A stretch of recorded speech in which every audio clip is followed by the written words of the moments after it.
Thank you all for coming tonight, and welcome to Olson's Books and Records in Bethesda. A few store items first. For those of you who are not signed up for our email mailing list, you may do so at the information desk at the front of the store. It just basically lets you know about events such as this one this evening. And speaking of which, on Monday afternoon at our Metro Center store, Senator John McCain will be signing the paperback edition of his book, Faith of My Fathers. It's at the Metro Center store, 1200 F Street, from 12 to 2 in the afternoon. And on September 14th, which is a Thursday, at the National Press Club, which is 14th and F Streets Northwest, we are presenting Doris Lessing. She will be reading and signing copies of her new book, Ben in the World. It is a sequel to The Fifth Child.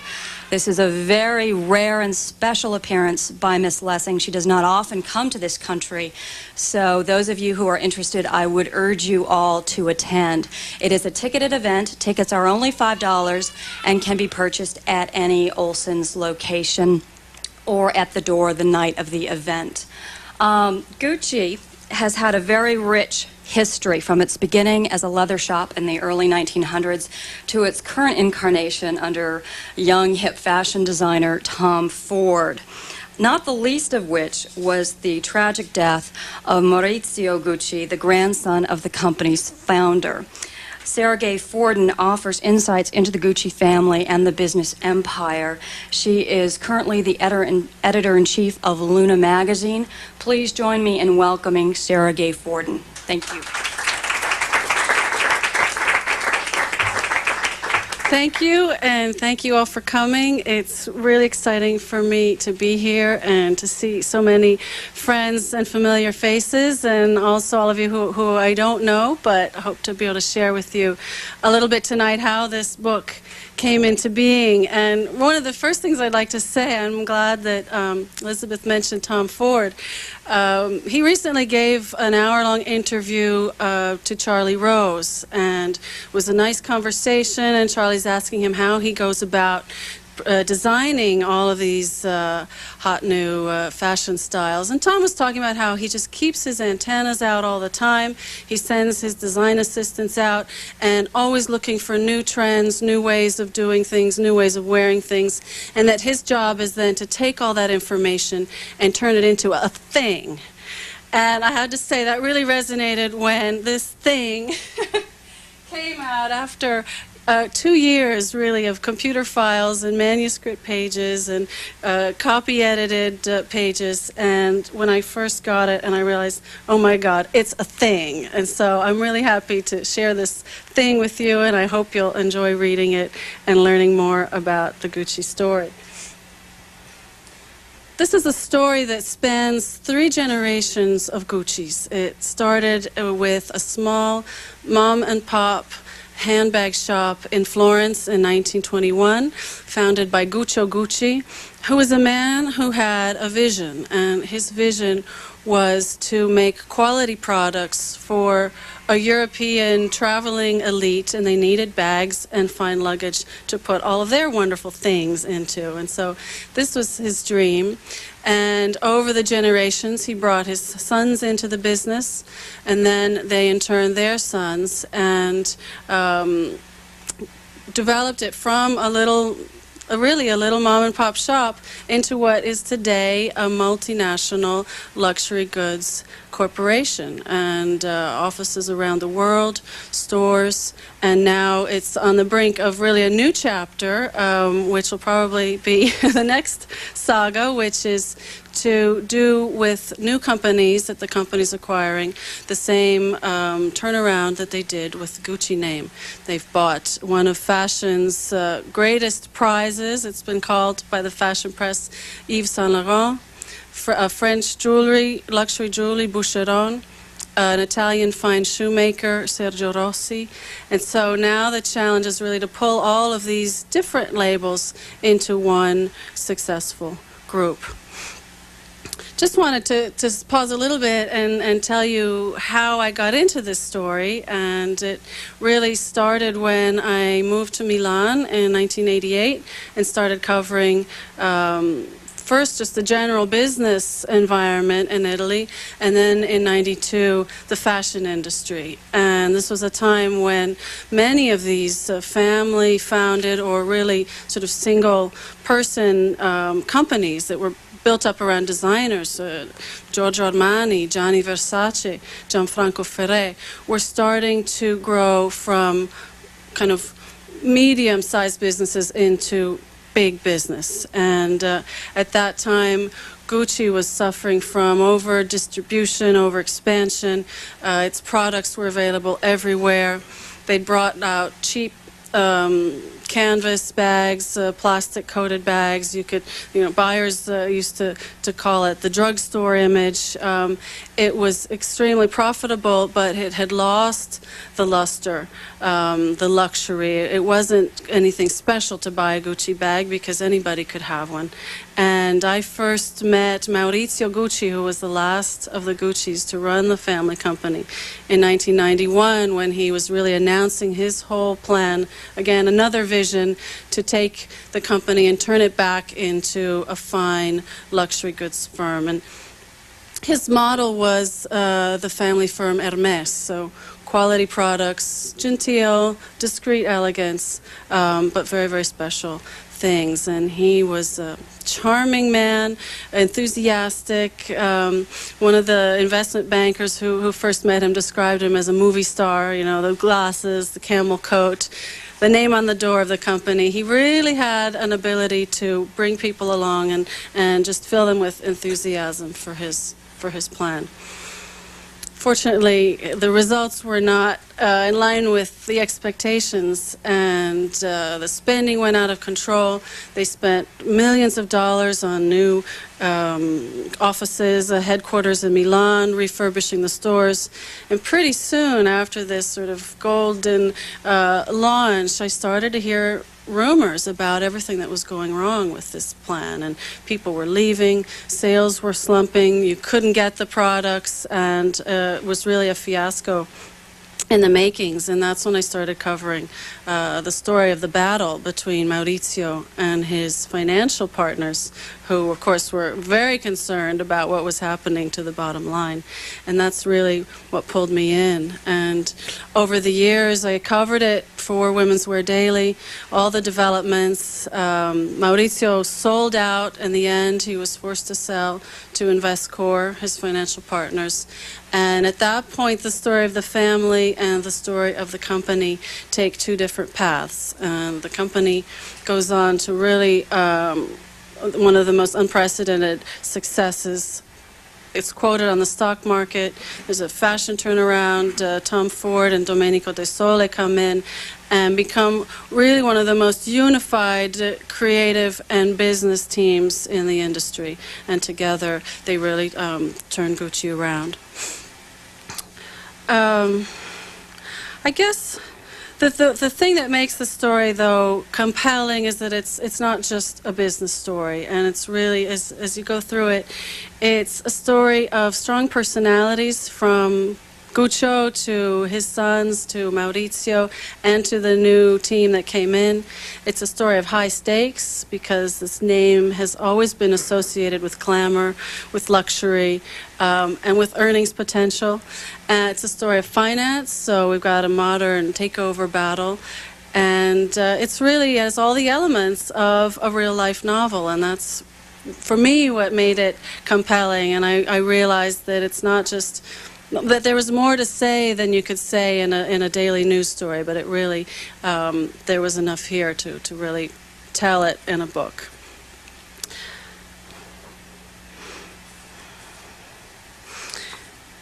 I'm leaving out probably the most sort of startling and unexpected and unusual story in the whole book, which is the story of the murder of Maurizio Gucci in 1995. And this was 2 years after he'd sold out of the business. He was at the brink of a new life, and for the first time, he was not dealing with family battles. I mean, he'd had lawsuits, boardroom coups, every sort of every twist twists and turns imaginable. At one point, he had to escape to Switzerland to avoid being arrested in his offices in Milan because he was accused of exporting capital at a time when the capital laws were very strict in Italy.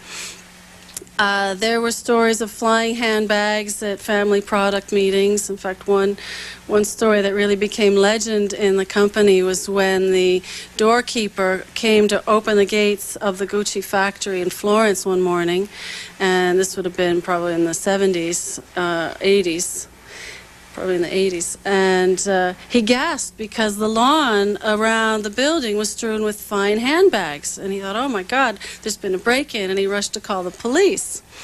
Well, what he didn't know was that there'd been a heated family product meeting the night before, and the handbags had flown, and some of them had flown out through the open window, and so that's why they landed on the lawn. So these were people with, they were not sitting around waiting for life to happen to them. They were out there trying to get as big a piece of the pie as they could, and at one point there were dozens of court cases pending on both sides of the Atlantic.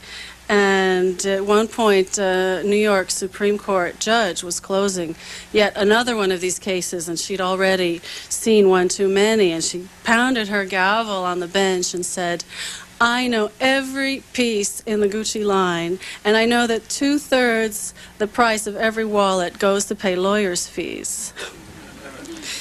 So these were people who were litigious, to say the least. And they ended up trying to resolve their conflicts over the company more through the courts than in person. And there are also stories, for example, of Rodolfo, who was the son of the founder. And he would get furious at his brother Aldo, who was the other son. Actually, there were three, but the third one died in the early 70s. So in the 80s, it was the two, Rodolfo and Aldo, who really divided the company between them. And he would call his driver and get in the car and drive the 3 hours from Milan to Florence to confront the brother Aldo over something that he wasn't happy about. And he would leave Milan and say, I've got to talk to Aldo, we've got to deal with this. Anyway, the anger would dissipate during the ride, and inevitably he would arrive in Florence, and when he saw Aldo, it would be, ciao carissimo, and let's go to lunch, and they would never really confront the differences. So it was sort of smiles and hugs to each other's face, but the knives would be pulled out as soon as one or the other turned their backs. So this was all to sort of get back to Maurizio, who's free for the first time from these family feuds. And he has lost control of the company, but he has $120 million in the bank. He's founded his own company. He's studying investments. He has a beautiful luxury apartment in downtown Milan. He's trying to get custody of his daughters because he and his wife have been divorced, and he's concerned that as long as they're under her influence, he's never going to have a good relationship with the girls, who are teenagers at that point. And so he was really at the beginning of a new life, and it wasn't about Maurizio Gucci and the family fighting. It was about what he was going to be able to do on his own. And on the morning of March 27th, 1995, he walked out of his apartment, crossed the street and 100 paces down to where his offices were. And as he stepped in over the threshold and greeted the doorman, another man came in behind him and fired 4 shots at him. And the last one hit him in the temple, and that was the shot that killed him. And so, in addition to the story of family conflict, we now have a tragedy, and a shocking tragedy. And I still remember I was in my apartment on the other side of town getting ready to go to work, and a friend of mine called. She was working for Reuters in Rome, and she said, Sarah, you're not going to believe this, but Maurizio Gucci's been shot. And it just seemed unreal to me. I couldn't fathom this, and that somebody could be gunned down in cold blood on an elegant street in the middle of this northern Italian industrial city. And there are other cities in Italy where people get gunned down, but they're usually Palermo, Naples, it's usually sort of infighting between mafia clans, and it's really something that it was shocking not only to the people in Milan, but really to everybody who'd known Maurizio, who'd worked for him or been a friend of his. And so I rushed down there, and of course by that point the police had put up the roped off the area, and the ambulance was there, and the body at that point had been taken away. But initially there was a lot of speculation that it had been the mafia, and that maybe it was a business deal gone bad, or sort of a shady debt deal or something, and the hotshot investigating magistrate who was experienced in economic crime was put on the case. And for 2 years, there was no solution. And for 2 years, Patrizia Gucci, Maurizio's ex-wife, thought that she had gotten away with murder. And this is a woman who had actually come from modest beginnings, but her mother had married well. She lived in a beautiful home in Milan. Her stepfather was a rich industrialist.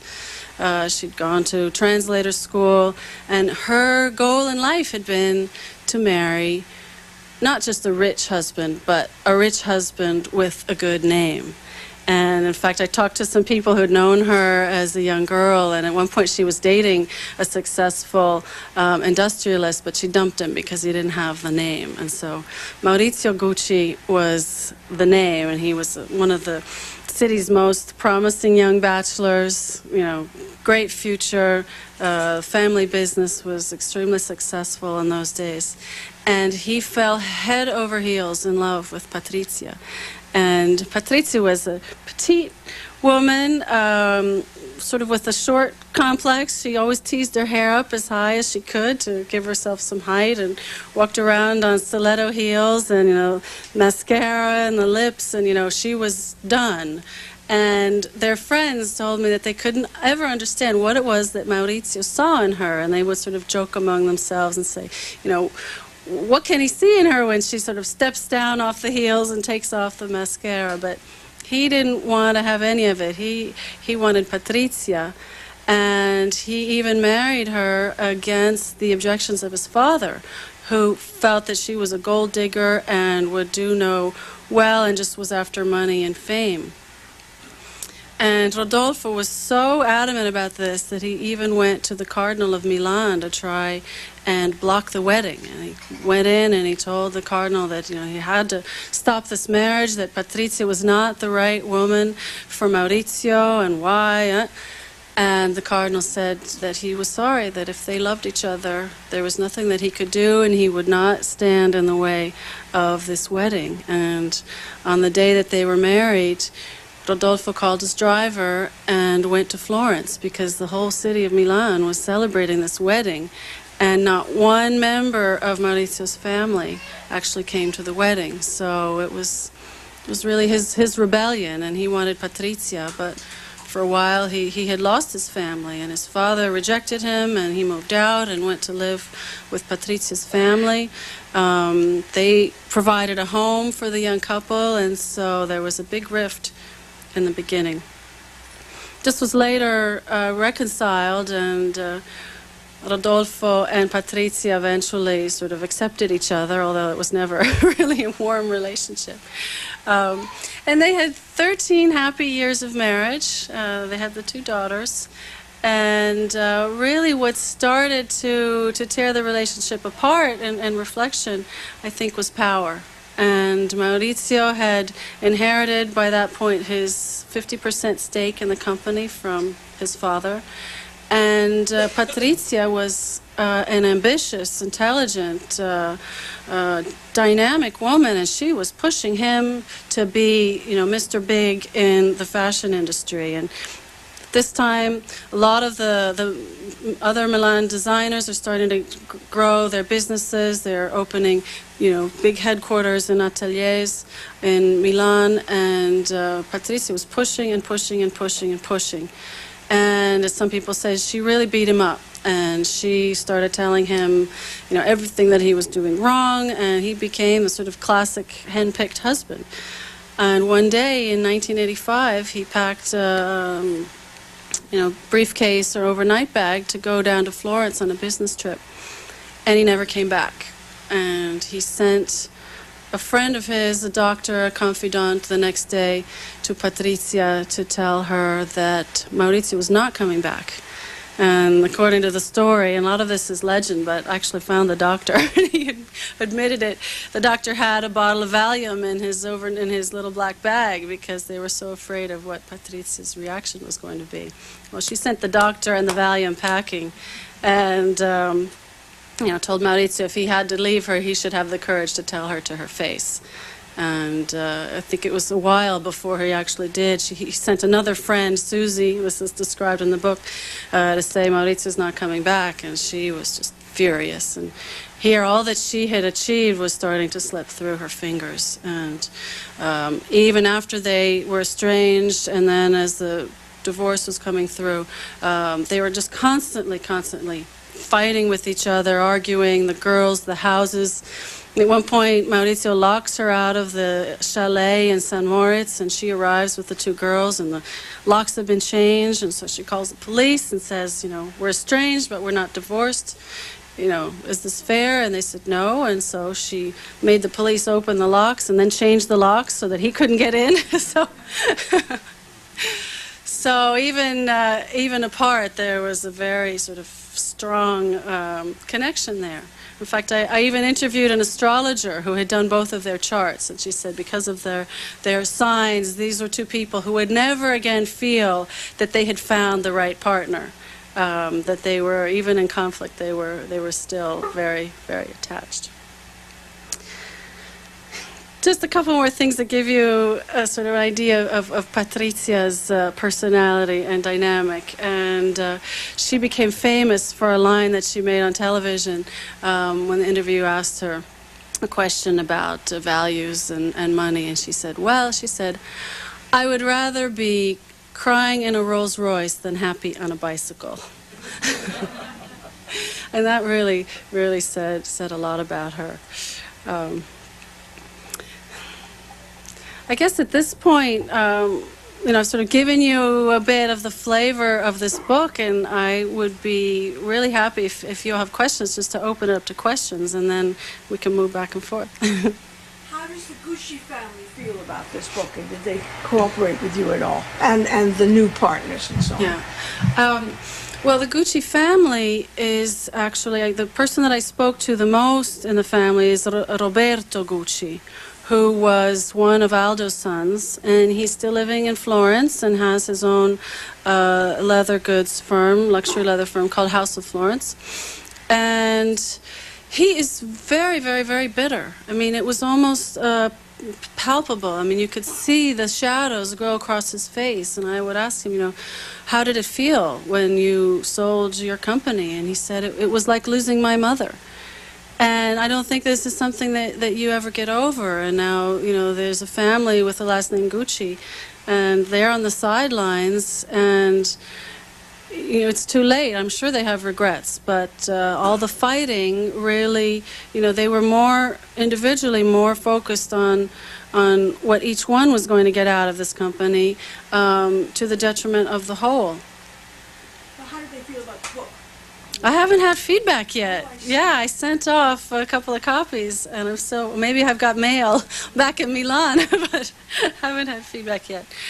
But, and in terms of the company, and I'm glad you asked this, because before I started on this project, I had developed relationships over the years through my reporting with some of the key players, with Tom Ford, with Don Mello, with Domenico De Sole, and as I started thinking about the book, I asked them if they would cooperate, because I really felt that the quality of the book was going to depend on the quality of the information and of the experiences. And so I really had wonderful cooperation all up and down the line from the company and also from InvestCorp, which up to now has always sort of been a faceless, sort of anonymous institution with respect to some of the battles that even happened.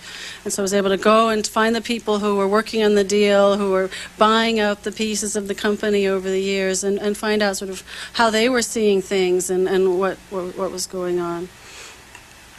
So I forget what else I was going to say, but that's the answer. Yeah. As far as choosing Tom Ford to head the house under the new partners, do you know anything about, was he the first choice, and how did they go about the selection process? That's actually a great story, and it's in the book. When Investcorp had secured complete control over the company, the chairman wanted a famous designer to design the collection. In fact, he would often drop the name of Gianfranco Ferré, who has been designing in Milan for many years. And the sort of advisors and financial people had to say, you know, we can't afford a big name right now. I mean, the company had been on the brink of bankruptcy. People had left. It was a very difficult situation. Investcorp had been investing in this company for 8 years and had yet to see a return, so it had its own investors, which were pretty unhappy about this. And meanwhile, Tom Ford had been there for several years. He'd been brought in by Don Mello, who'd been brought in turn by Maurizio Gucci. And as all the designers left, at one point he was single-handedly designing all 11 product categories for Gucci. I mean, the guy was not sleeping. He was living on Coca-Cola and just producing. And it was actually really key to what he's been able to do at Gucci, because that gave him a chance to really know and understand intimately every product and every product line, and, you know, how the shoe vamp has to be designed in order to create a certain effect or a certain look, to, you know, how the luggage or the gift items. And so it was a bit of a gamble. And Dawn Mello had recommended him when she left. She said, I think he can do it. He's talented, he's young, he's motivated.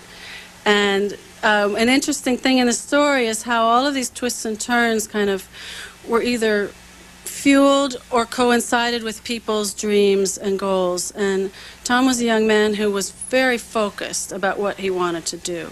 And he was telling his friends, even before he started working at Gucci, he said, I want to be a designer like Calvin Klein, so to create an image of a whole world, a whole lifestyle, but with the turnover of Ralph Lauren. So when he got to Gucci, and, you know, here he was working and staying up all night designing products.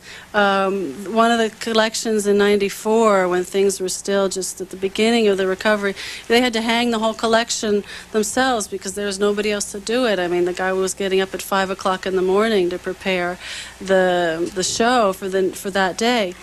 But he realized at that point, he said that he had at that point the opportunity to really exert control over a significant luxury name and to do what he wanted to do. I mean, he had the freedom to do it. And so he hung in there even when other people were saying, you know, get out. He says at one point he went to see an astrologer in New York who was kind of a fashion astrologer. And she said to him, oh, you got to get out of Gucci. You know, there's nothing there for you. You got to get out of there. And he didn't. He hung in there, and look where he is today.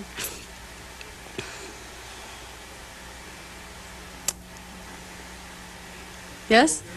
How important is North America to Gucci? Are they stronger in Europe, or are they just as strong here? Which markets are most important for it? Well, over the years, actually, the North American market was fundamental to Gucci's success, because it was the American market that first really recognized Gucci as a status symbol and started buying Gucci in a big way. And that really started with the Gucci loafer in the late 50s, early 60s. And this was the product that really turned Gucci from a carriage trade product to a really broader appeal and a broader market. And at one point, Aldo Gucci even hires a public relations woman in Rome because he says it's impossible. You know, Gucci is famous in the United States. It's more famous here than in Italy. And so he wanted to get the buzz going in Italy, too. That said, then the next market that became very important for Gucci was the Japanese market. And Gucci was one of the first companies to actually open in Japan in the early 70s, 71, 72, because they realized that Japanese buyers were coming over to the Rome store, to the other stores, and buying up, 60 handbags and then going back and selling them at however, many times the price in Japan. And so that prompted them to then strike a local joint venture agreement in Japan and open stores there. I don't remember the actual current sort of division, but the goal of most luxury goods companies today is to evenly split their business between Europe, Asia, and the American markets. And this was really important, especially if there's sort of local crises. For example, in 97, 98, when we had the Asian economic crisis, Gucci's business there was a bit higher. It was over 45%, if I remember correctly. And so, that proved a major problem. And they worked really hard after that to try to redistribute and focus more also on a local clientele to really protect the company from these sort of blips and crises.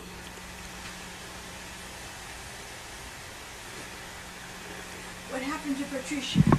Okay. Brava. We got to get back to that part of the story. Patrizia was living in Maurizio's luxurious apartment in Corso Venezia, where she'd moved in after his death with the two girls. And this was despite the fact that she actually had a penthouse apartment a few blocks away that Maurizio had given her as part of their divorce settlement. So this is what got me to start thinking, she could have perfectly well stayed in that apartment and closed down Maurizio's apartment because it was a rented apartment, and so it was costing a fortune. The rent was 400 million lira, which at this point, could have been, $300,000. So it really was, running down the family wealth. But I came to believe that she really wanted to reclaim the status of La Signora Gucci. And this was something that she could only do with him out of the picture, because their divorce had gone through in 1994. Maurizio was moving to try and regain custody of the girls. He was living with a new girlfriend. There was talk that he might marry. And he was spending money like it was water. He had restructured this apartment. He'd filled it with antiques. He'd redone the pavement, the parquet. And it was, intricately cut and based on the parquet of a palace in St. Petersburg. This was a man who really loved grand style and wasn't holding back, and he wasn't, budgeting. In fact, his father, Rodolfo, used to say, every human being has three elements that must be kept in balance at all times: a heart, a brain, and a wallet. And he said, if not, trouble will come. And boy, did trouble come. And Patrizia, and she admitted this in court, she was terrified that he was going to spend all the money and that there would be nothing left for her and her daughters. So what happened to Patrizia? On January 31st, 1997, so 2 years later, the police ring her doorbell at 4 o'clock in the morning. And they come with the papers. They say, Signora, you're under arrest for the murder of your husband. And she goes into a dressing room to get ready to go with them. And she comes out, and she is dressed in a floor-length mink coat, gold and diamond jewelry, and she's carrying a Gucci handbag. And she says, okay, I'm ready, let's go. And her mother later, at the jailhouse, at the police station, took the coat away and, took the Gucci handbag. And, the policeman said, Signora, you won't be needing these things in jail. But it really shows, and I'm not trying to defend her because you can't excuse what she did, but this was a woman who just thought she was going to get home free. And she really didn't think that she was going to have to pay for what she did in a way that maybe she was above it all. And to this day, she maintains her innocence, and so do her daughters and her mother. So, These must have had some evidence. well, the police had a very interesting story because for 2 years they had nothing, and they probably wouldn't have had anything except an anonymous informant came forward. And he had heard this story from a porter of a seedy, sort of one-star hotel on the other side of Milan, who'd been one of the guys that had gotten involved in the murder. And Patrizia had gone to her friend, who was a Neapolitan psychic, who was her best friend, and said, you know, you got to help me. I cannot live. I mean, she had built her hatred of Maurizio into an obsession. And it was, you know, I cannot live until this man is dead. And will somebody please help me kill my husband? And she almost became famous in Milan because she, over the years, had asked several people to find a killer, and her even lawyers who then, you know, later reported these conversations. And so her defense was, you know, I said that I wanted to kill him, but I never meant it. It was just a way of speaking. Anyway, the police reconstructed the story. They bugged the phones, although they never actually got Patrizia on tape or Pina, the Neapolitan psychic, talking about the murder, because they were very clever, and they developed a code language for talking about the sums of money that Patrizia was paying over a series of months for the murder. And instead of talking about, you know, the money, they would talk about meters of fabric, and how they'd been to the fabric store and they'd found some great fabrics, and how many meters, and can you bring them by today? And so the police figured out, actually in retrospect, that this was the code for all the financial arrangements.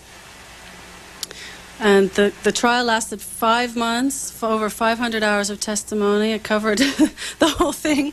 Spent a lot of hours on the courtroom bench. In fact, it took me back to the days when I was living here and working with Andy Sonner in the Montgomery County Courthouse. And really, if there's one thing that you can see in a courtroom as a writer, is that there's so many different ways to tell the story. And it's really rich detail. And this trial really opened up the lives of Patrizia and Maurizio like a book. I mean, everybody, it seemed, who had ever known them walked through that courtroom and had their story, their piece of the story to tell. So it was really full of color and full of detail.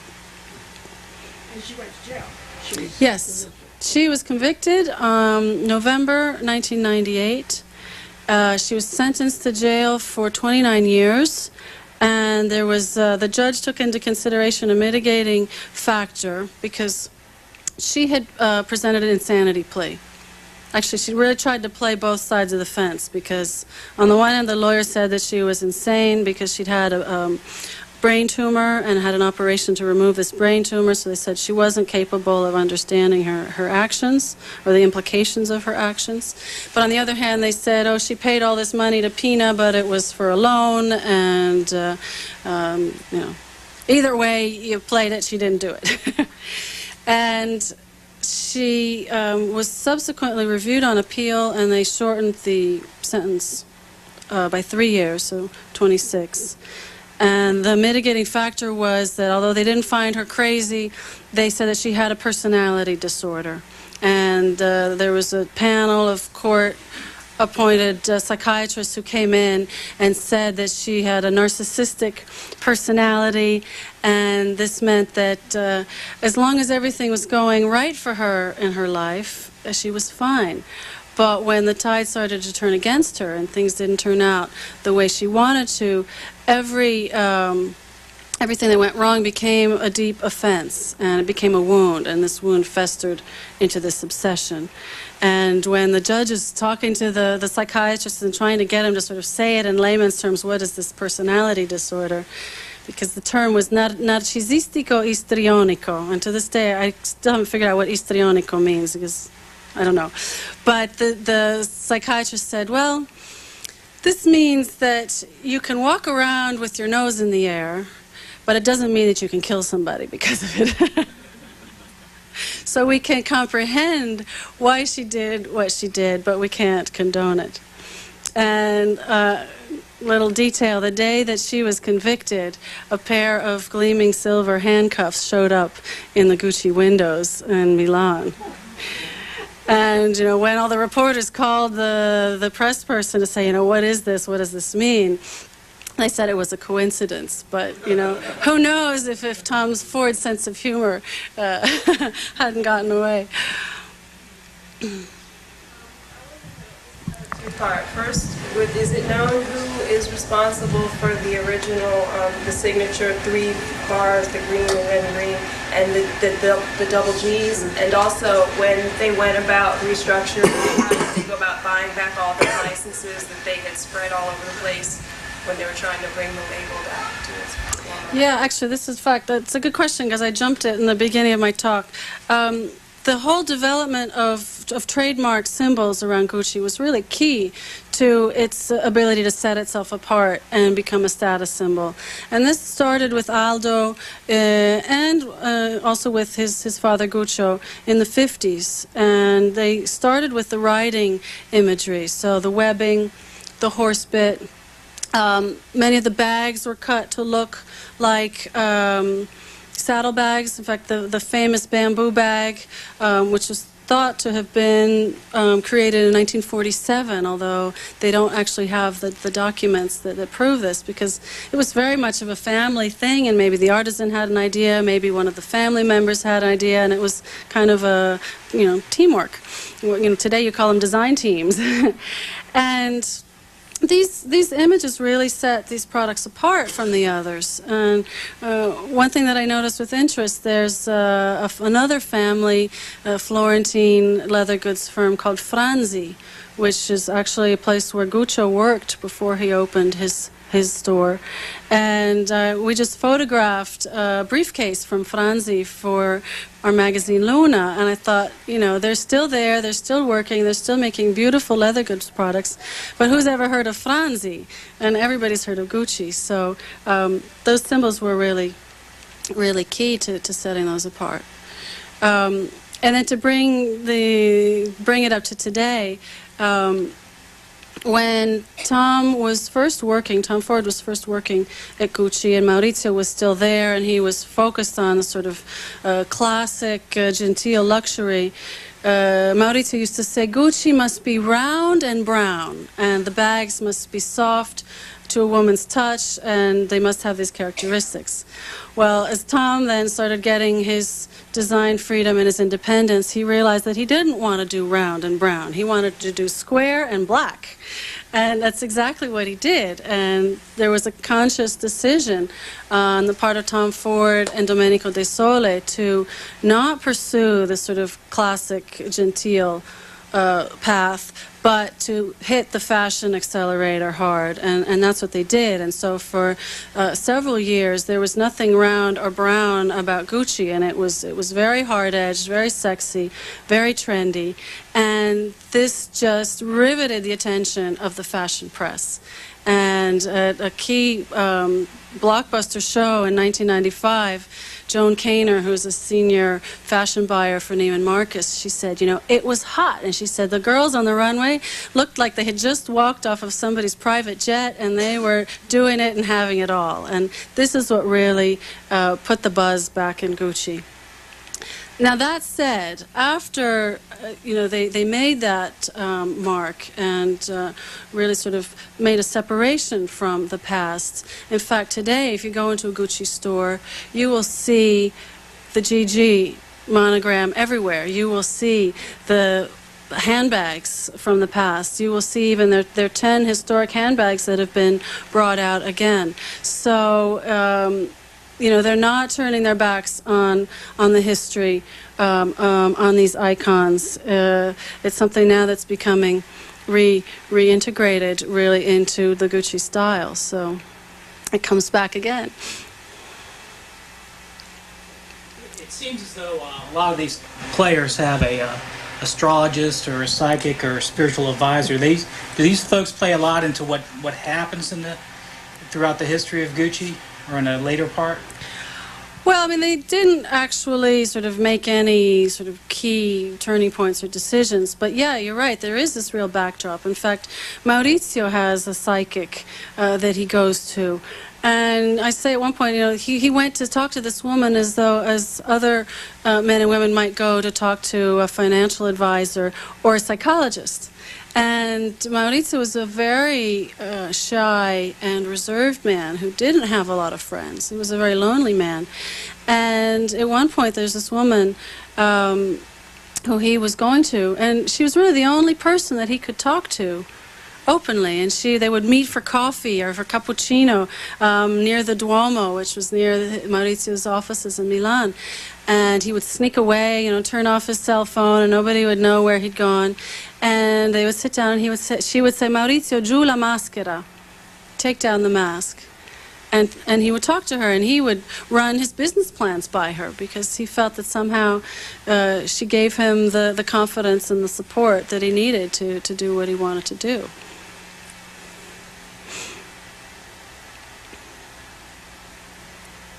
Yes.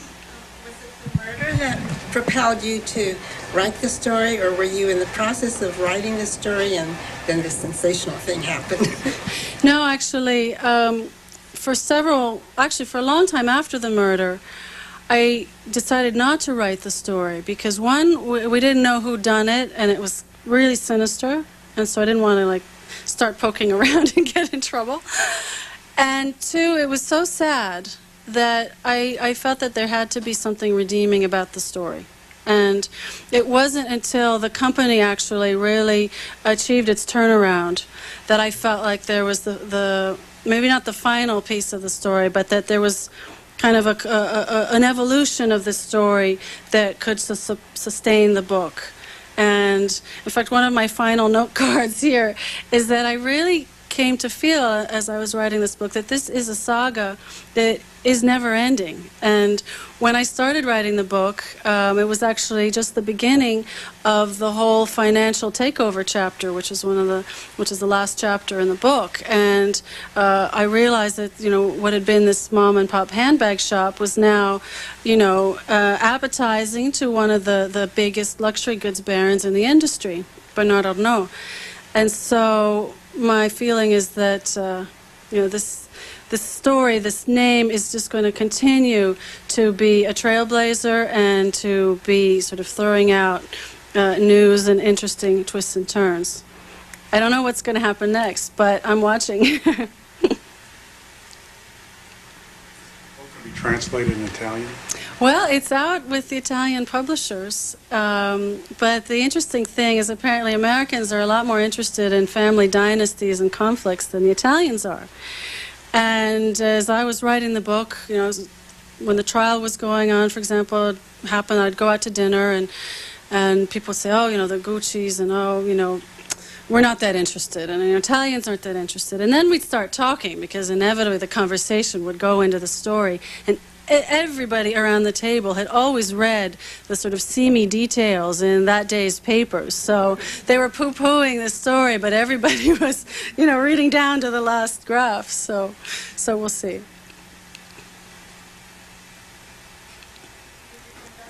Your interviews in Italian? Yes. And I think that being able to talk to many of these people in Italian really helped me get the flavor of the story, and they understood that I understood, what they were dealing with. And I interviewed artisans in Florence and people who'd worked for the company, people who'd known, part of the problems in writing even the history with a narrative approach, a novelistic approach, was that a lot of the people weren't around anymore. And, I'd never met Aldo, I'd never met Paolo. And so I had to get people who'd known them to really tell me what they were like and what their personalities were like. Sometimes in your writing you say according to somebody, but most of the times you don't. How do you decide when to say according to? I don't know. Depends on if I felt that it needed maybe a little bit more sort of authenticity, or whether it was something. Sometimes I would write something that was really based on information that I'd gleaned from a lot of different sources, and so I felt that I had enough to make the statement. I should say I had about 35 pages of chapter notes that got cut from the book because it was too long. And in there I had identified every single quote and who had said it. So we're thinking maybe that'll go up on a website somewhere, but it's still in my computer right now. Yeah?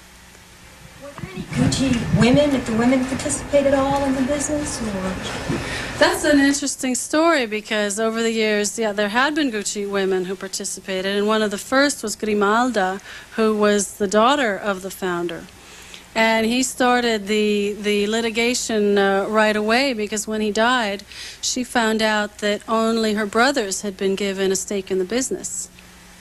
And it turned out that Gucci's policy was that no woman should ever hold stake in Gucci.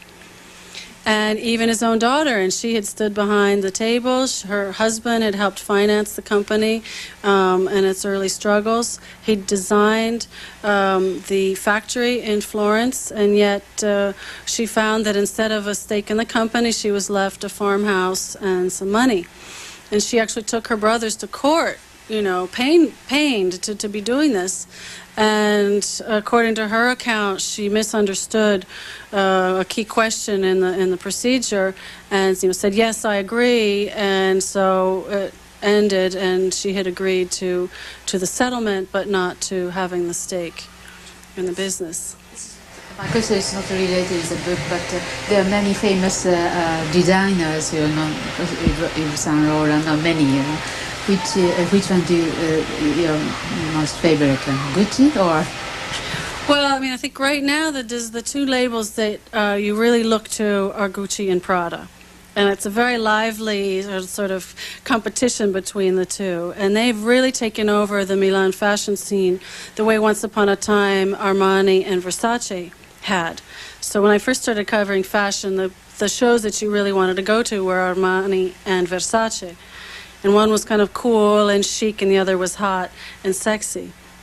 And now you've got Prada, which is, minimalist and sort of fashion insider, and you've got Gucci, which is hot and sexy. So in a way, the industry is sort of updating itself, and now these are the two tickets. If you're in Milan covering fashion, those are the two shows you have to go to.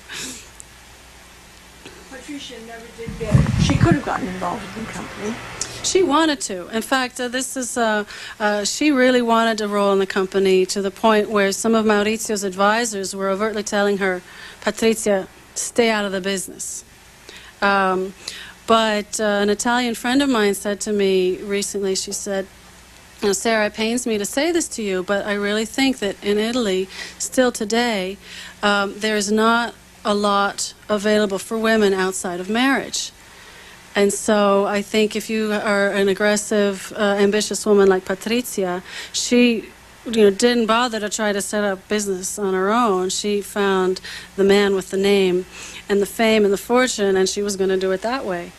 So, and she was really, pushed aside, and he did not welcome her into the business, and he did not want her interfering in the business, and that was a key reason for their estrangement.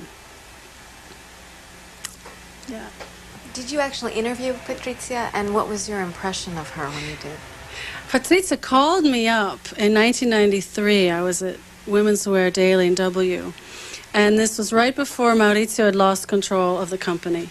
And she was trying to help him find money because he had at one point put his shares up as collateral for personal loans. And what came out and surprised everybody was that all this, mega apartment, and he had a luxury yacht, a three-masted schooner that he was redoing, and he was spending borrowed money, gambling that when he turned around Gucci, he was going to get it all back. And so he'd put his shares up as collateral. The banks were calling on the loans. The company was going down. And Patrizia helped him get a loan that saved him in the nick of time. And there's an incredible story about the sort of intermediary whose name was Miss Parmigiani, which we think was probably a fake name. And, the mini skirts and the fishnets and, the cleavage. And Miss Parmigiani made the overture to Maurizio's lawyer. And in the span of a weekend, 48 hours, there were $40 million in a bank account so Maurizio could get his shares back. And so Patrizia wanted people to know that she had done this. And it wasn't for her love of Maurizio, but it was because she didn't want him to lose the company. And that she felt only if he had the company was he going to be able to provide for her and her daughters. And at the same time, and you'll see in the book, there's a point where she sends him a cassette tape and tells him, just spitting out her fury at him, and you're a terrible person, and you've got your Ferraris and you're Mr. Presidente, but here we are, and the couch is needs repairing, and the parquet is broken, and she started a campaign against him to discredit him. And she really worked, particularly the American press, to try and get them to listen to her. And she wanted me to write a story for W, sort of a gossip story, with her story. And in the end, I didn't write the story, but it was a fascinating interview. And she was sitting on the couch and the hair, and she showed me the scar where this brain tumor had been removed, and she'd survived a really delicate operation, and had hair implants to cover it so you couldn't see the scar. And it was just, she was just an incredible person. Now, then I tried to interview her in jail, sort of fast forward to 1998, and I made 3 different requests to the Italian penal authorities to interview her. And what I found is that they don't have the free speech considerations that we have here. And I even got into local jails here to do a freelance piece about women on death row, and I didn't even have at that point a name of a newspaper, to justify the story. It was just a personal project, and I got in. And in Milan, I had no luck, and they just said that they were rejecting the interview per motivi di opportunità, meaning it was inopportune, but not explaining why. So I was pretty frustrated about that, and what I did was I started writing to her, because you can write to people in jail and they can write you back, and we started a correspondence. And I didn't really want to get into the issues of the trial, because I knew she was just going to give me the spiel that her lawyers were giving, and I pretty much knew what her defense was. But I went back and asked her to talk to me about the details of her relationship with Maurizio, and their early romance, and his courtship, and the early years of their marriage. And she wasn't answering my letters. And so I finally, because I was writing to her in English, because it was easier for me and quicker. And I finally wrote to her and I said, I realize maybe you're not answering me because I'm writing to you in English. I just want to let you know I've lived in Italy for many years. I speak fluent Italian. I'd be perfectly happy if you would answer me in Italian. I understand it. And that popped her first letter, and she answered me in perfect English. So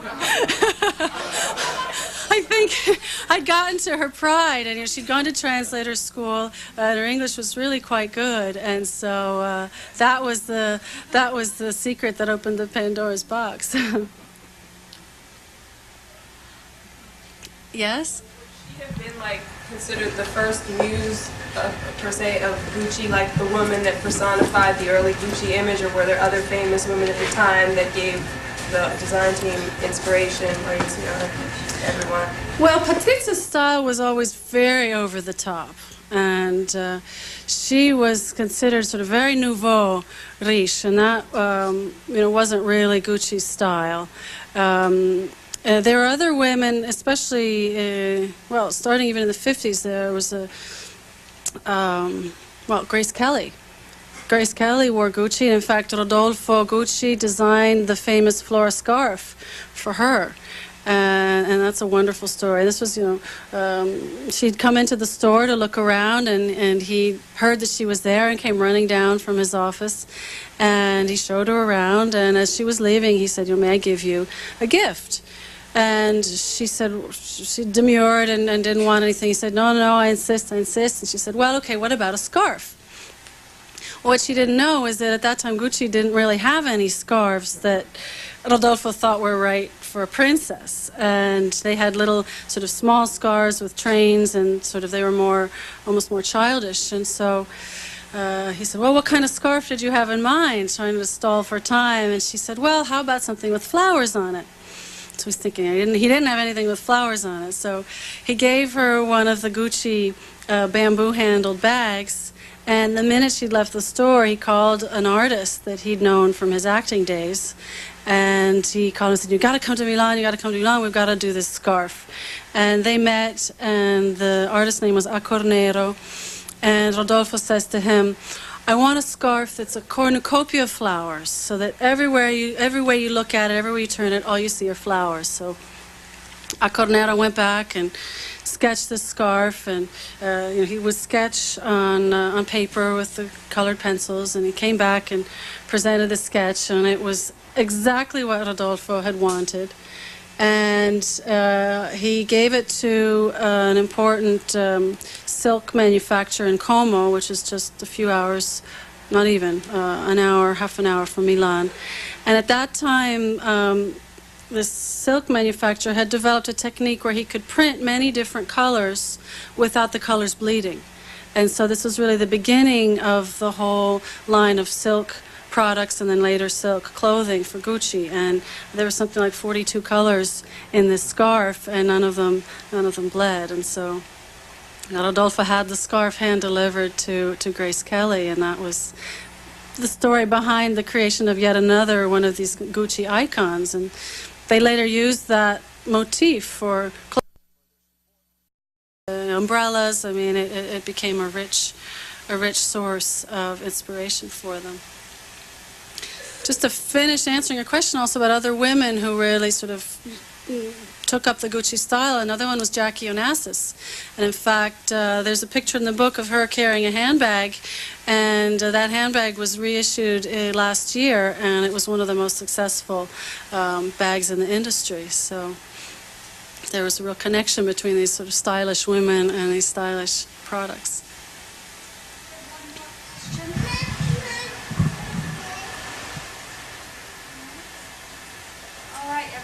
No, there's one more. After you recover from this, do you have another project in mind? Well, I'm going to go back and keep working on Luna, the magazine, which is really a full-time project for now. And I got a couple of book ideas percolating, but nothing as rich as this right now. Thank you very much for coming. It's been really great talking with you.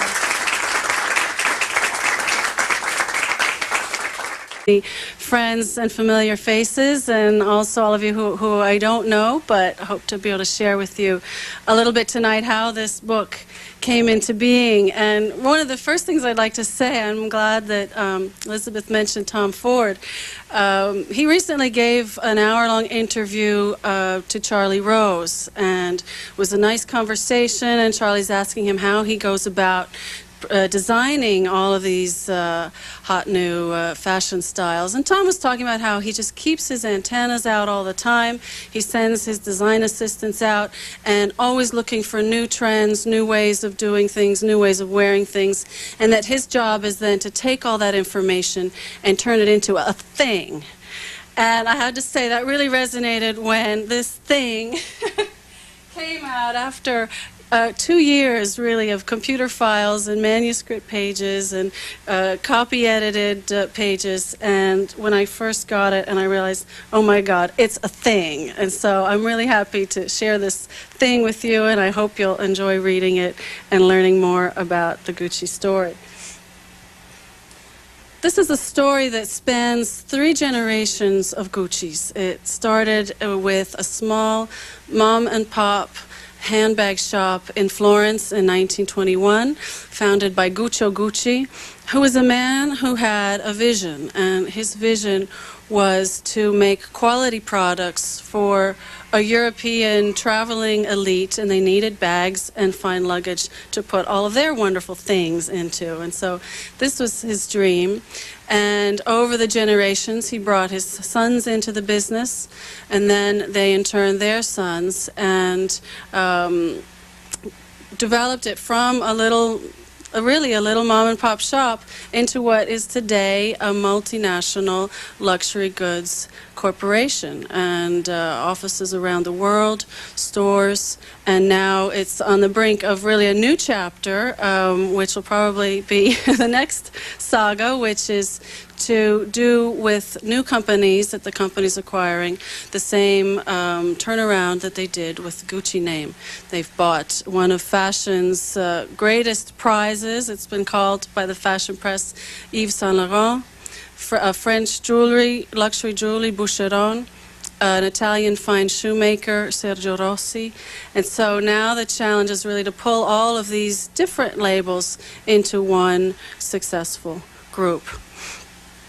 Just wanted to pause a little bit and tell you how I got into this story. And it really started when I moved to Milan in 1988 and started covering first just the general business environment in Italy, and then in '92 the fashion industry. And this was a time when many of these family founded or really sort of single person companies that were built up around designers, Giorgio Armani, Gianni Versace, Gianfranco Ferré, were starting to grow from kind of medium-sized businesses into big business. And at that time, Gucci was suffering from over-distribution, over-expansion.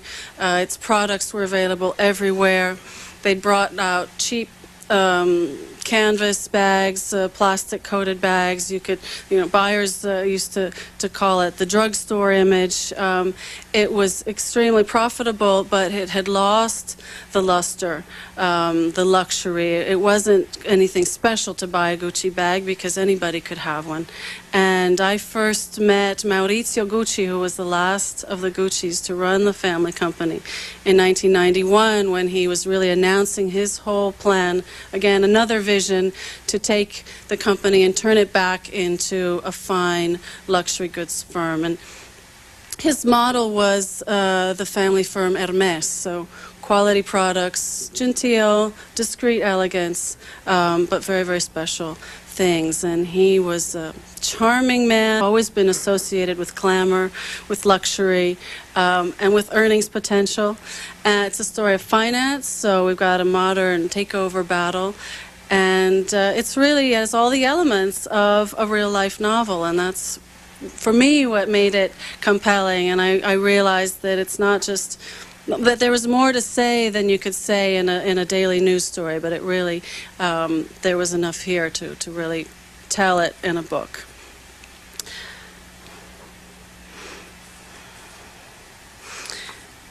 I'm leaving out probably the most sort of startling and unexpected and unusual story in the whole book, which is the story of the murder of Maurizio Gucci in 1995. And this was 2 years after he'd sold out of the business. He was at the brink of a new life, and for the first time, he was not dealing with family battles. I mean, he'd had lawsuits, boardroom coups, every sort of every twist and turn imaginable. At one point, he had to escape to Switzerland to avoid being arrested in his offices in Milan because he was accused of exporting capital at a time when the capital laws were very strict in Italy. There were stories of flying handbags at family product meetings. In fact, one story that really became legend in the company was when the doorkeeper came to open the gates of the Gucci factory in Florence one morning, and this would have been probably in the 70s, 80s. Probably in the 80s, and he gasped because the lawn around the building was strewn with fine handbags, and he thought, oh my God, there's been a break-in, and he rushed to call the police. Well, what he didn't know was that there'd been a heated family product meeting the night before, and the handbags had flown, and some of them had flown out through the open window, and so that's why they landed on the lawn. So these were people with, they were not sitting around waiting for life to happen to them. They were out there.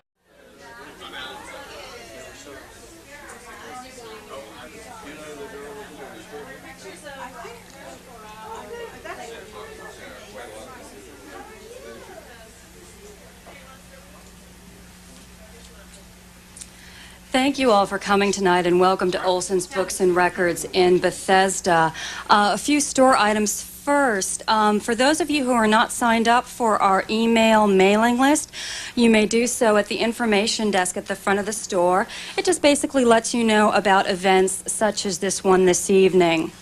And speaking of which, on Monday afternoon at our Metro Center store, Senator John McCain will be signing the paperback edition of his book, Faith of My Fathers. It's at the Metro Center store, 1200 F Street, from 12 to 2 in the afternoon. And on September 14th, which is a Thursday, at the National Press Club, which is 14th and F Streets Northwest, we are presenting Doris Lessing. She will be reading and signing copies of her new book, Ben in the World. It is a sequel to The Fifth Child. This is a very rare and special appearance by Miss Lessing. She does not often come to this country.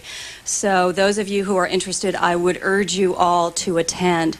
It is a ticketed event. Tickets are only $5 and can be purchased at any Olsen's location or at the door the night of the event. Gucci has had a very rich history from its beginning as a leather shop in the early 1900s to its current incarnation under young hip fashion designer Tom Ford. Not the least of which was the tragic death of Maurizio Gucci, the grandson of the company's founder. Sergei Fordin offers insights into the Gucci family and the business empire. She is currently the editor-in-chief of Luna magazine. Please join me in welcoming Sergei Fordin. Thank you.